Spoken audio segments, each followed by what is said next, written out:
Bonjour et bienvenue dans cette vidéo. Je suis ravie de pouvoir vous retrouver aujourd'hui pour vous parler d'un thème qui est manger ses émotions, comprendre enfin pourquoi vous n'arrivez pas à perdre du poids. Donc je suis Carole Douglas, je suis sophrologue et thérapeute en santé naturelle.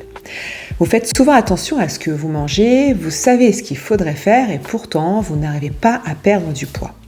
Vous grignotez sans vraiment avoir faim, surtout le soir après une journée difficile. Et si vous posez la question si le problème n'était pas vraiment dans votre alimentation, mais plutôt dans vos émotions. C'est ce qu'on va discuter dans cette vidéo. On va parler d'alimentation émotionnelle, comprendre enfin pourquoi vous mangez sans faim et surtout pourquoi ça vous empêche de perdre du poids. La première chose que j'ai envie de vous dire, c'est que ce n'est pas un manque de volonté. Et ça, c'est essentiel vraiment de le comprendre.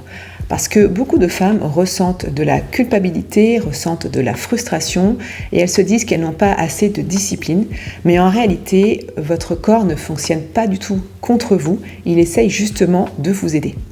Et si vous mangez sans faim, c'est qu'il y a quelque chose à réguler à l'intérieur.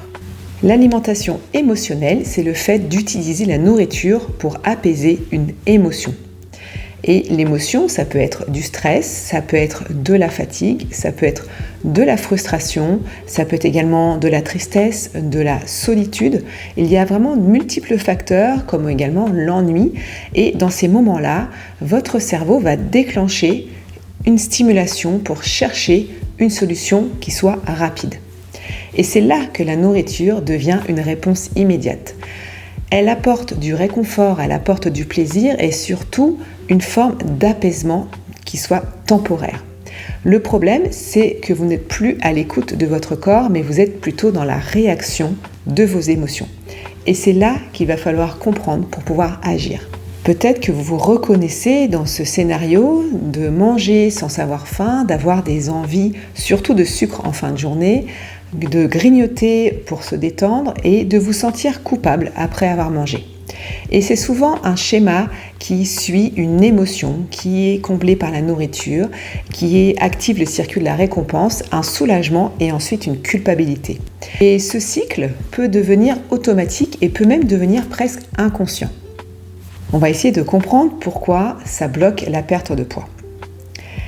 Et souvent, il y a un moment où ça devient vraiment frustrant parce qu'on fait attention, même on essaye de manger équilibré, mais ce mécanisme peut bloquer la perte de poids, tout simplement parce que votre corps est influencé par votre état intérieur. Quand vous êtes stressé, quand vous êtes fatigué, sous pression, que vous avez une surcharge mentale, votre corps va passer en mode survie. Et dans ce mode, vous allez stocker davantage. Votre corps a beaucoup d'énergie et il va vraiment stocker. Il va également dérégler les signaux de faim. Il va augmenter les envies de sucre, comme on a vu tout à l'heure. Le cerveau va avoir envie de sucre immédiat. Et ce n'est pas un problème donc du coup de nourriture, c'est un problème de régulation à l'intérieur de vous. Donc, comme beaucoup de personnes que j'accompagne, il est difficile des fois de comprendre le lien avec les émotions et le corps. Il faut savoir que le corps est profondément lié à vos émotions. Et parfois, la nourriture devient un moyen de se calmer, de se récompenser, de combler un vide, d'éviter de ressentir. Mais tant que ces émotions ne sont pas écoutées, ne sont pas exprimées, qu'elles sont refoulées, le besoin, il revient. Et ce n'est pas en contrôlant votre alimentation que vous allez résoudre tout ça. C'est en apprenant à réguler autrement, avec des techniques spécifiques, des techniques naturelles, mais pour écouter vos émotions, savoir les exprimer, savoir les reconnaître, et puis enfin de pouvoir résoudre tout ce qui se passe à l'intérieur de vous. Qu'est-ce que vous pouvez faire dans un premier temps ? Déjà, ne pas se priver, éviter toute nouvelle frustration. De ne pas vous contrôler encore plus, mais essayez plutôt d'apprendre à reconnaître vos émotions. Apprendre à reconnaître ses émotions, c'est vraiment le fait de pouvoir les reconnaître, les nommer et pouvoir les laisser passer, les laisser s'exprimer, les laisser sortir de votre corps. Ensuite, essayez de faire une pause avant de manger, une pause de respiration pour revenir à votre corps. Essayez déjà de remplir votre corps avec la respiration et de trouver des façons naturelles de vous apaiser, comme la respiration, la sophrologie, une visualisation, simplement le fait de ralentir, de prendre le temps.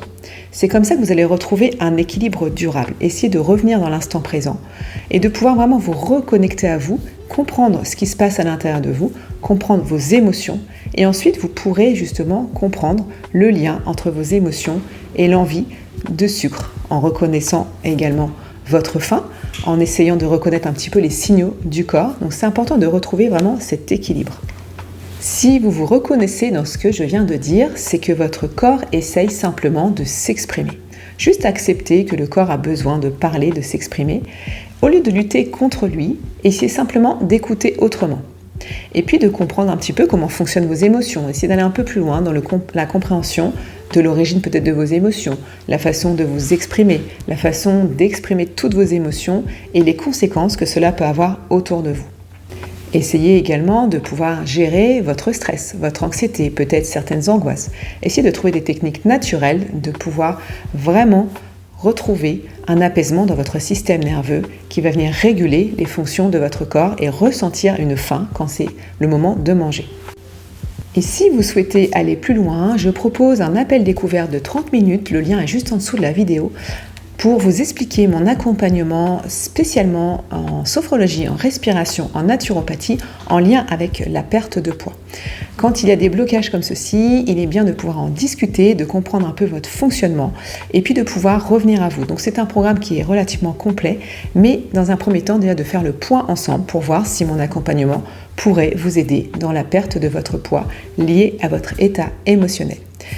Je vous dis à très bientôt pour une prochaine vidéo.